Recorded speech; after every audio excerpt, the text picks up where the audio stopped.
Hi everyone, it's Patricia from Wilderness Ireland here. Today I'm going to give you an introduction into Irish soda bread.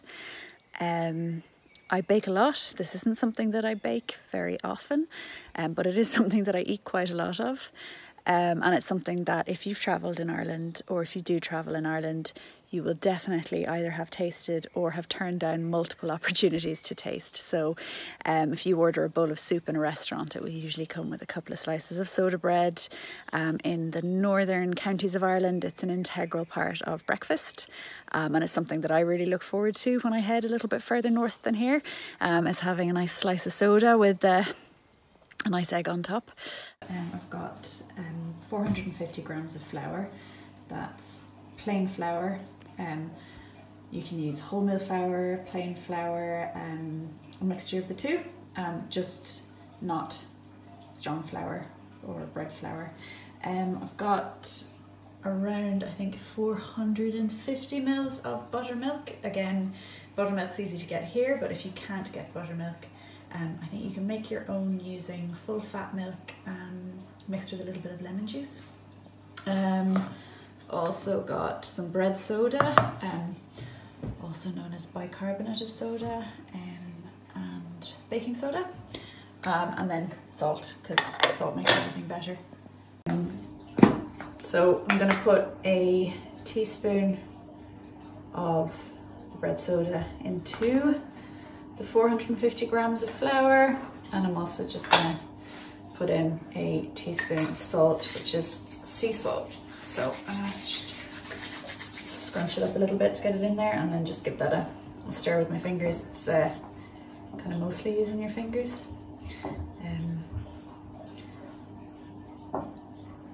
Just mix it up, and then I'm going to make a little well in the middle there.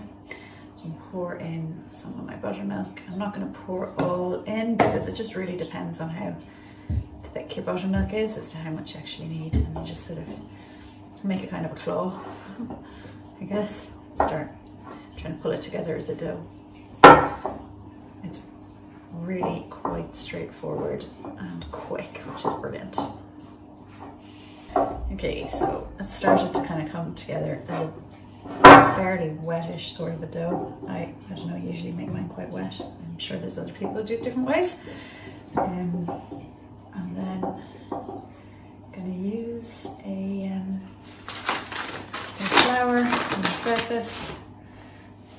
Just tip that out into there, and just give it a roll around and start to form it into a dough. A bit more.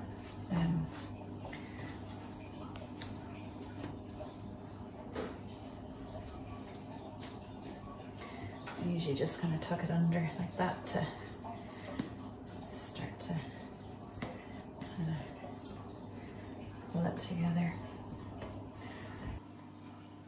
Okay, so here it is ready to go in the oven. A really quite hot oven, about 200 degrees, maybe 210, 220. It's really important before it goes in the oven to cut this kind of cross shape in it, because it stops it from burning on the outside and then being a little bit gooey on the top where it's thickest. So it's been in the oven for about 30 minutes altogether, 15 minutes at about 220 degrees and then 15 minutes at 200 degrees. And it's just cooling.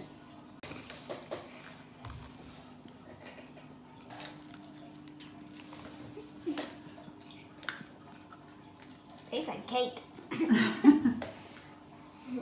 Traditionally, every household in Ireland really would have had a loaf of soda bread on the go, and most would have a new fresh loaf of bread being baked every day. And the reason it grew in popularity is really kind of twofold.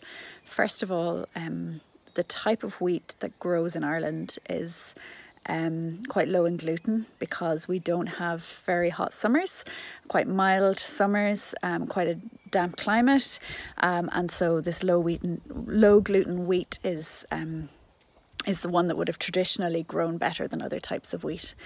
and so therefore raising bread or rising bread with something other than yeast made a lot of sense.